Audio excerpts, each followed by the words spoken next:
బలరామన్న గారు, అట్లనే పెద్దలు గౌరవనీయులు ఈటెల రాజేంద్ర అన్న గారు, మాజీ ఐఏఎస్ గారు జగన్నాథ్ నాయక్ గారు, సీతారాం నాయక్ గారు, మా మాజీ ఎంపీ గారు, మా సోదరులు నిజామాబాద్ వాస్తవ్యులు మోహన్ నాయక్ గారు, ఇంకా చాలా మంది, మొత్తం సగం మంది మా నిజామాబాద్ వాళ్ళే ఉన్నారు.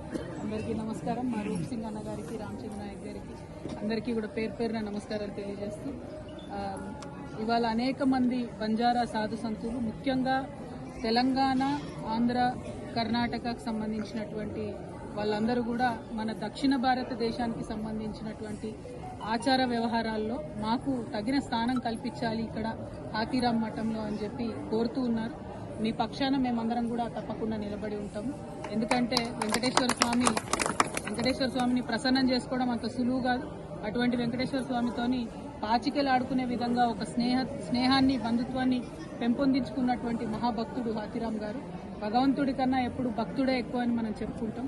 మరి ఆ భక్తుడి యొక్క కోరిక ప్రకారం ఇక్కడ వెలిసినటువంటి ఈ మఠంలో మన దక్షిణ భారతదేశానికి సంబంధించినటువంటి ప్రతి ఒక్క సాధు సంతుకు కూడా ఇక్కడ ఉండే అవకాశం, అట్లానే తిరుపతి, తిరుమలలో దర్శనానికి వచ్చేటటువంటి మన బంజారా బిడ్డలందరికీ కూడా మంచి వసతి సౌకర్యం కలిగేలా చూడాలని చెప్పి మనం ఇక్కడ ఉండేటటువంటి ప్రభుత్వాన్ని, గౌరవనీయులు చంద్రబాబు నాయుడు గారిని కోరుతా ఉన్నాం. అట్లానే కింద తిరుపతిలో ఉన్నటువంటి హాతీరాం మఠంని డిస్మాంటిల్ చేసేటటువంటి ప్రయత్నం చేస్తున్నారని పోయినసారి తెలిస్తే అందరం కూడా కలిసి రిక్వెస్ట్ చేసినాము. అది అట్లానే ఆగింది.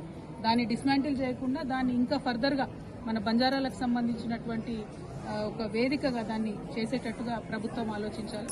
మనందరికీ తెలిసిన విషయమే, టీటీడీ అంటే చాలా ధనికమైనటువంటి, డబ్బు ఉండేటటువంటి ఒక మంచి ట్రస్ట్, చాలా అద్భుతంగా మేనేజ్ చేసేటటువంటి ట్రస్ట్.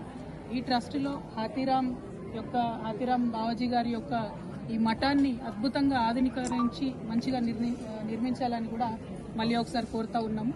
ఏదేమైనా हम सब मानते हैं कि साधु संत ही हमारे देश की संपत्ति है. जब आप खुश है तो हम लोग खुश रहेंगे. जब आपका आशीर्वाद होगा तो जनता भी अच्छा होगा. इसके हिसाब से पूरा हमारे दोनों स्टेट्स तेलंगाना और आंध्र भी डेवलप होंगे, ऐसे हम मानते हैं. और आपके आस्था को जो गौरव मिलना चाहिए वो यहाँ ज़रूर मिलनी चाहिए. उसके लिए हम सबको मिलके, अब दिस इज़ अबाउ पॉलिटिक्स, इसमें पॉलिटिक्स का कोई मतलब नहीं है, ये आस्था की बात है. इसके लिए हम सब मिलके ज़रूर यहाँ के गवर्नमेंट से कोशिश करके अपनी